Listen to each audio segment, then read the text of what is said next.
tomorrow. I've been told about a waterfall, I can't remember where. I haven't definitely decided to go to it, but I might. So I'm going to do my exploring in Fort Augustus now, so that if I do want to go to the waterfall, I can get straight away in the morning, you know, the crack of dawn, about 10:30, 11 o'clock. I just stopped to go to the toilet, and I ended up spending nearly £50. So I'm not spending anything here, I hope. And the first thing I see, Chinese takeaway. I'm due one as well. I didn't have one this weekend. Cheers! Couldn't resist it. Next morning, I walked to an almost flat near side front tyre. And I was let down by this very unhelpful garage before this knight in shining armour came to my rescue. Nice one, Adrian. He didn't want to be on camera. What a nice bloke. You know, he never even asked me if I was an AA member. Thanks, Adrian. I really appreciate it. I'll tell you more in the next video.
That was quite poignant.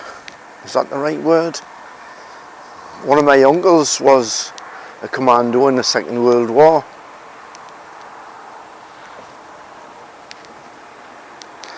Boy, this place is filled up quite a bit now.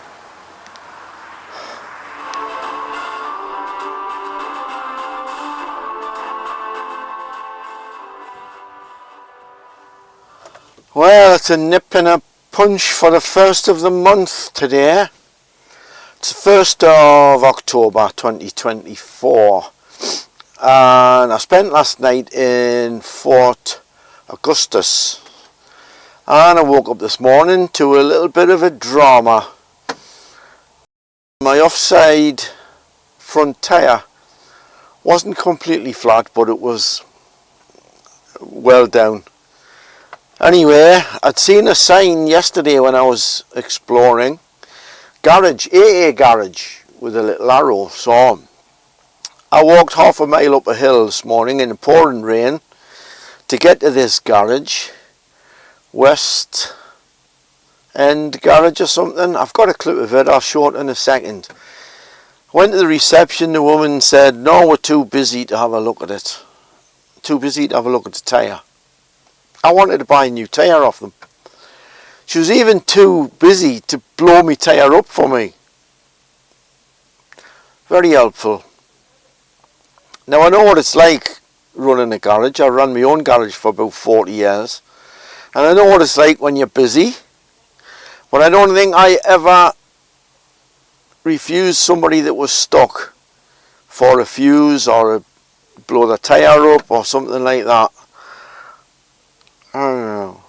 Anyway, when I got back to the park up, there was an AA van parked not next to me, but the next parking spot. So I had a bit crack with the lad there and told him that the tyre was losing air and could he do anything. But he was waiting for another job, so, well, he was in the process of getting a job, so he didn't have a lot of time. But he blew the tyre up for me and gave me advice. His advice was, well, get a new tyre. He said it would be cheaper and there's more places and more chance of getting a tyre back at Inverness, which is about 60 miles backwards. So cost of 60 miles worth of fuel, I thought I would just go to Fort William. There's a Halfords at Fort William. Now, what my plan is, I'm going to try and buy an inflator that you plug into your cigar lighter, and then I can keep checking the tyre, because I don't think it goes down that quick. We'll see. The idea behind that is, if I wait till I get home, I'll put two front tyres on the front. I'll not do just the one that's going down, I'll do them both, but I'll get them for trade price, and of course I can fit them myself. So that's the plan. I tried to ring them this morning to see if they had any of these inflators in stock, but the signal wasn't that good, and there was no answer. It didn't even ring. So that's the plan. I'm halfway, but I just stopped to see the statues. So I'm just about to leave now and go to Fort William to try and get an inflator for my tyre. Which means I can't go to the waterfalls. I had a plan to go to the falls of Foyers. I don't know, Foyers. It probably isn't that. Which is on the B road, the other side of Loch Ness. But I was going to go there this morning, but I can't now.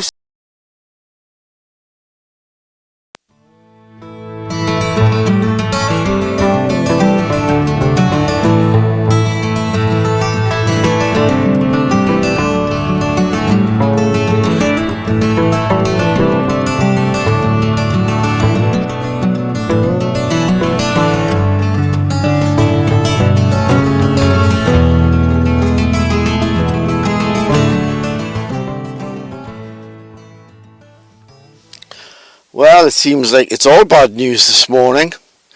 Just after I left the Soldiers Monument, there was a serious motorbike accident. A group of foreign nationals and a car, and the motorbike was in the hedge, looked fairly smashed up, and the lad was lying in the side of the road and he wasn't moving. I hope he's alright. We passed the ambulance just before I got to Fort William. Ambulance with a blue light going out. That was about 10 minutes afterwards, and by the time we got home, I don't know, that might have been 15-20 minutes before the ambulance was going to get there. See, I hope he's alright. I didn't stop because there was plenty of people already there. Then I got to Halfords and they didn't have an inflator for my tyre. So the man in Halfords directed me into Fort William, and took a bit of finding actually. He directed me to B&H Auto Spares, and luckily enough they had one. So that's like a heavy duty one for a commercial vehicle. And it was £60, but I wanted one anyway. So I feel a bit better now. I feel a bit safer, a bit more relieved now, because I'm going to go over to Cairngorms later. Well, I don't know if it's today or tomorrow. I haven't looked at that yet. Anyway, I've got one, so I'll show you when I stop somewhere because it's a bit of a built up place where I am.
Right, I'll show you me new toy, my new inflator. It's quite a heavy duty one. It's quite heavy, and it inflates up to 150 psi. It inflates in 3 minutes up to 30 psi. It's got a torch in it as well if anything happens in the dark. You can set the pressure and it just turns off when it reaches the desired pressure. The airline hose is 5 meters long and the electric cord is 3 meters long, so it'll reach right round the van. So it was quite expensive, but it's a heavy duty one.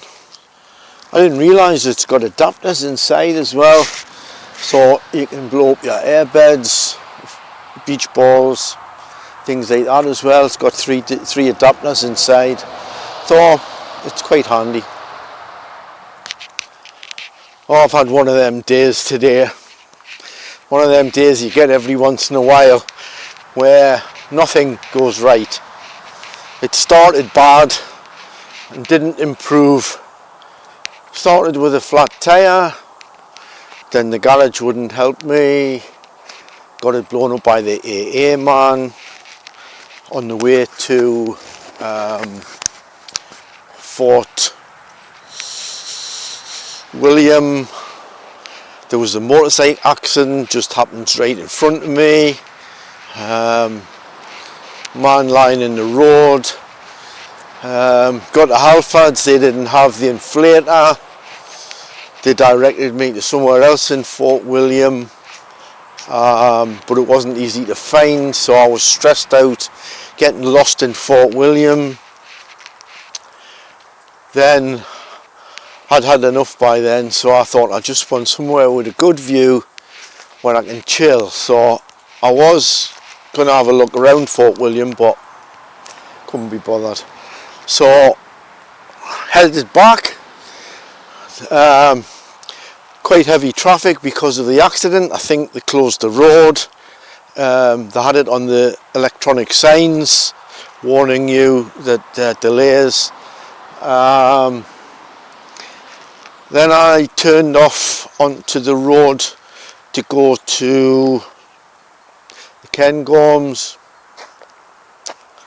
and I found somewhere on Park for night that looked quite nice, but the road was so quiet and out the way, I lost all the signal.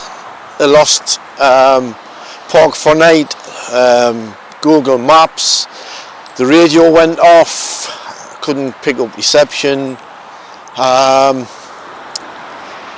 I finally found it without Google Maps and everything, but it was a nice place, but there wasn't nothing worked. So I would have just been sitting in the van. I wouldn't have been able to watch YouTube. I wouldn't have been able to watch anything on iPlayer or anything like that. Couldn't even play the radio. So I thought, oh, I'm not staying here. So I carried on. I've gone through the Cairngorms. I'm back on the A9, back in Pitlochry. If you've seen the video I done in Scotland in May, you'll know that I stayed here. It's nothing special, but it's going to be dark in 2 hours time. So all I want to do is get my feet up and watch something on either the telly or YouTube. And I'm knackered, to be honest. I've probably driven quite a way today. All I want to do is get my feet up, and I'm going to have a lie in tomorrow. I'm going to have coffee in bed in the morning and have a late start, and I'm going to have a look around Pitlochry. I don't even know how long I'm going to stay here. I might, if I have a late start and I look around Pitlochry and it's tea time, I might stay here tomorrow as well. Anyway, because I'm in Pitlochry, I'm not in the Cairngorm National Park anymore, so technically I'm not in the Highlands anymore. That's all for today. See you tomorrow.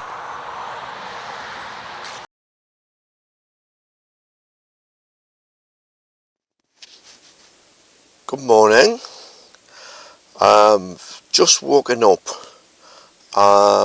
in North Berwick. Now I know I went to bed in Pitlochry, but I'm now in North Berwick. I had an uninvited visitor last night. I was really tired, so I dropped off to sleep, no problem, as usual. I could hear some voices. Well, I think I could. I don't know if I was dreaming the voices, but then there was a banging on the door. Pitch dark, very remote place. So I shouted, "What do you want?" It said something, but I couldn't understand what it was. So I got up and looked out the curtain. There was a man standing outside the sliding door of the van. So I opened the door, which I shouldn't have done, but it was, I'd just woken up. It was all happened quite quick. I opened the door and it was a drunken Scotchman, and I couldn't understand a word he said. Not one word of what he was talking about could I understand.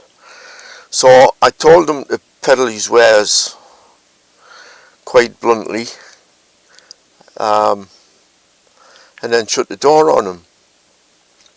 It was only then that I thought, well, that was daft. He could have had a knife. He could have had some friends out of sight.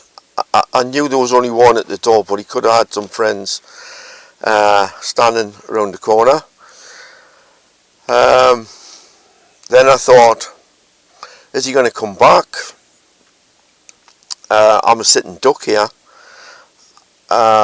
He knows where I am, but I don't know where he is. Is there a brick going to come through the window? So there was no way I was going to get back to sleep. So I left, and I didn't know anywhere else around Pitlochry to stay. It was also pitch dark, so I just drove, and I'm now in North Berwick, and I think I'm going to have to be more selective about choosing me park ups, because I think if it's legal I'll just rock up and park. And looking back on it, that remote road probably wasn't the best place to park. Having said that, I've parked there before and it was alright. Anyway, Going to get myself a baseball bat now and select me spots better. So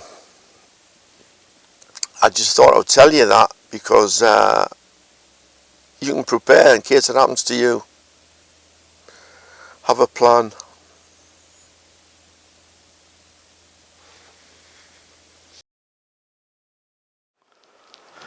Well, I've just got back. I've just arrived home after my NC500 trip. Now, how can you tell I'm home? Because it's chucking it down a rain. It's been a few days since the last clip, because when I finished the NC500, I spent a few days in the Scottish borders and Northumberland. I went to see my pal in sea houses, so I didn't film that. Yeah, I'm back home. I've got some stats if you're interested. Well, the trip started on the 18th of September and today is the 8th of October, which is 21 days. The starting mileage was 81,711 and today it is 82,837. That's a total miles travelled 1,126. I've been keeping a bit of a diary, so I know what I've spent as well. So diesel wise, I filled up 4 times, a total of 159.29 litres, which works out roughly 31.8 gallons, and it cost £219.75, which if you divide one into the other, it gives us mileage of 35.4 miles, which is quite good, because there's a lot of stop and start, especially on the west side, where you have to pull in for the cars coming the other way. So you're stopping and starting first, second gear again, so 35 miles to the gallon is really good. Something else was the food shopping. I topped up my food stocks in the van 5 times, and that was £102. Yet out not quite a bit, but a few times. 1, 2, 3, 4, 5, 6. My eating out and going to the pub and things cost £100. I know that's not much. I don't drink much. I bought some t-shirts and fridge magnets. That was £59.68. And I bought a couple of tools, although they're not exactly tools. One was a diesel can, so I can keep spare diesel for the heater. And the other was the tyre inflator for me tyre going down. That was £68.98. So if you add everything up, it's £555.21. You can got it to the penny. And for 3 weeks, that's not bad. So that's the trip finished, and back home to a rainy Whitley Bay. If you've watched any of the videos, at this stage I haven't edited them, I've just this second got home, so I don't know how many videos there's going to be. I've forgotten even the things I've taken, if I'm honest. So if you watched any of the videos, thank you very much. You take care, and we'll see you hopefully next time. NC500. Been there, done that, even bought the t-shirt. You take care, see you next time.